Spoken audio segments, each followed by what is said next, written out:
Hey guys, and welcome to Marty's Place. I am having so much fun bringing this show to you. Now, when we go to the store nowadays, you know that prices are getting up there. So when you buy proteins and meats, it's important to cook them properly. So today, I'm going to show you how to have fun on the grill, but also how to use your oven. So I've got beautiful racks of 1 3/4 and down baby back ribs and 2 big thick hamburgers. Now, you know when you cook hamburgers on the grill and they're thick like that, then you know that sometimes you have to leave them on there too long, so I'm going to solve that problem for you. So what we're going to do now is we're going to go out to the grill. And before we go out to the grill, this is my staple for all red meats, okay? It's the Allegro marinade. Now, I've already put it on these beautiful thick burgers.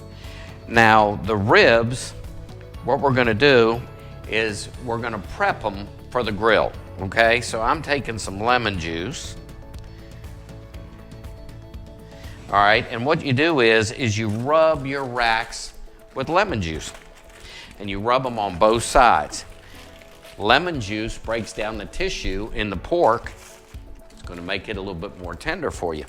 So you do both sides with the lemon juice.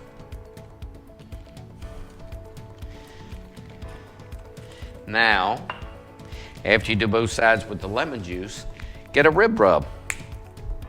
Put rib rub on the bottom, like this, okay, because you want to do both sides. You want to coat it down good, okay? Now, let's flip them over. And the rib rub that I like to use, because the premise of this show is to have things that you can do at home. Now, I could show you how to make a rib rub, or I could show you this dry rub that I use. It's A1 Sweet Mesquite Dry Rub. Now, I put that on here and rub them down, and this is something that you could find at the grocery store. So if you want to copy these recipes, it's real easy to copy them because I've gone ahead and given you some products that are available at your local grocery store.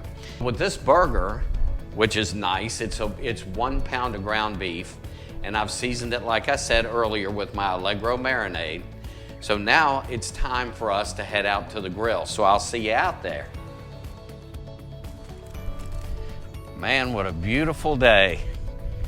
Look at this beautiful food.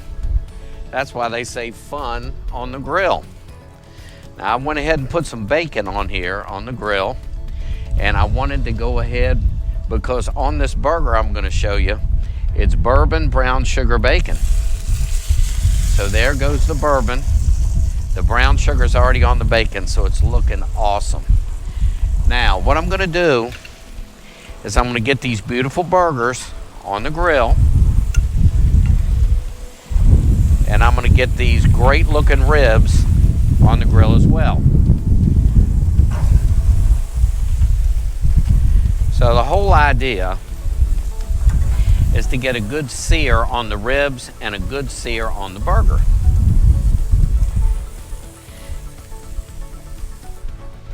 The reason why I'm searing them like this is because I'm going to show you just how you can finish these in the oven. Now, the burgers are going to be easy because everybody knows that when you cook a burger that's this thick, there's just no way on the grill without burning at the outside that you're going to be able to get it done in the middle.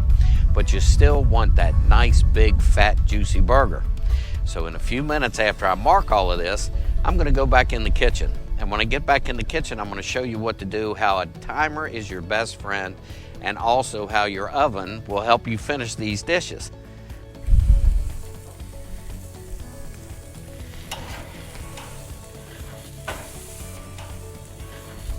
This is what I'm talking about taking the raw ribs that we lemon juiced, that we hand rubbed with the dry rub, and now what we're going to do is we're going to put them in a 400-degree oven. Now, some people boil their ribs. I don't like that because I don't like the fact when water touches anything. Some people smoke their ribs. Well, that's fine to smoke for hour after hour after hour. That's good. But the way I do it is I take a beer and an aluminum pan, and I put the beer in the aluminum pan underneath a rack because I do not want my ribs touching any of the moisture. Then I put a little water in. Guess what I'm doing? I'm gonna steam these ribs in the oven because they've already got a lot of flavor. So I'm gonna put them like this. Then I'm gonna cover it with aluminum foil. After I cover it with aluminum foil, I'm gonna put them in the oven. 400 degrees, okay, for 3 hours.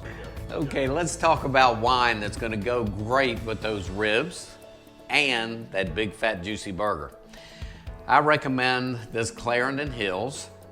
It's a Grenache from Australia that's wonderful. And I also love this Ridge Lytton Springs Zinfandel. So both of these wines and maybe a Pinot Noir added in there somewhere along the line would be great with that meal. You know, if you don't have access to a grill, you want something that has that barbecue flavor. You take boneless, skinless chicken thighs. Take your favorite barbecue sauce, put it on top of them, leave them in the refrigerator overnight. Take them out, put them in a pan, and take your dry rub that I showed you earlier, your A1 dry rub, and sprinkle it all over them. Put them in a 400-degree oven for about 25 to 30 minutes. This is what you're gonna get. Don't they look awesome? Now this is gonna give you all the barbecue flavor that you're craving.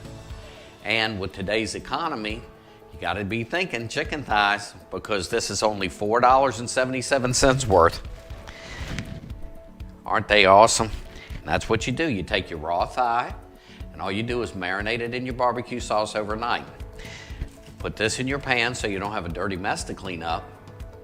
Put it back out, put the chicken thighs back in there. And once you put the chicken thighs back in there and you put your dry rub on the top of them, just let them roast in the oven. Now with these, I took a couple pieces of fresh rosemary and just barely sprinkled it in there because I like that rosemary flavor.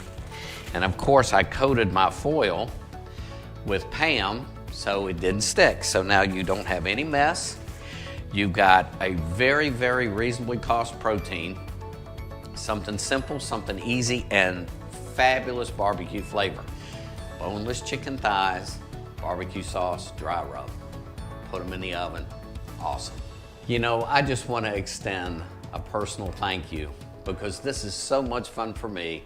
I'm happy to be here for you, and I'm happy that you guys are enjoying what I'm doing. It means the world to me. So please subscribe to my YouTube channel. I certainly would appreciate it.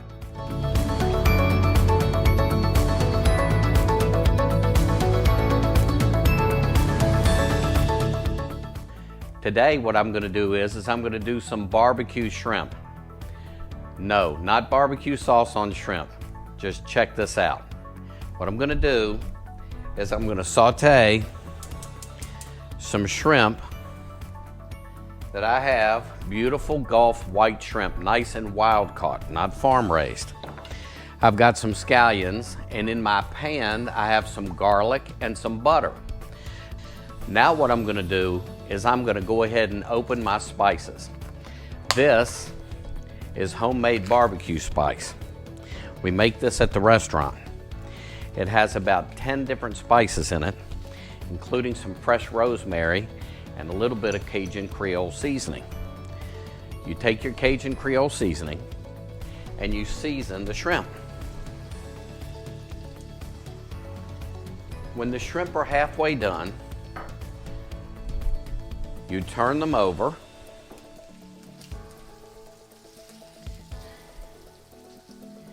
And this is another very simple recipe, but you turn these beautiful shrimp over and you take fresh spring onion.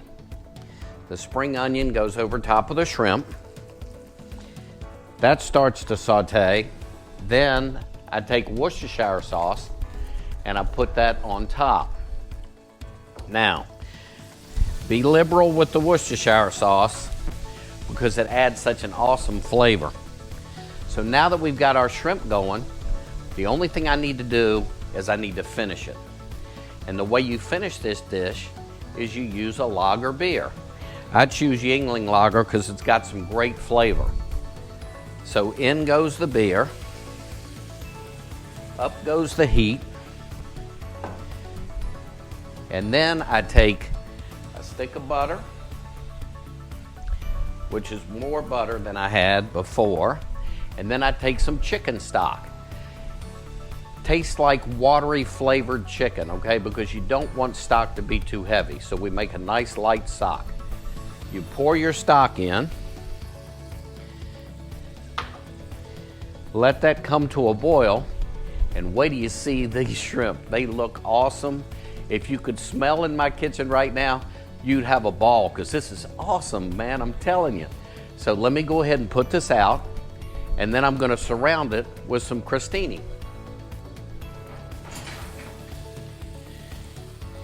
There we are. Now, doesn't that look amazing? Okay, a little bit more spice on top of the shrimp, gives it a little nice color.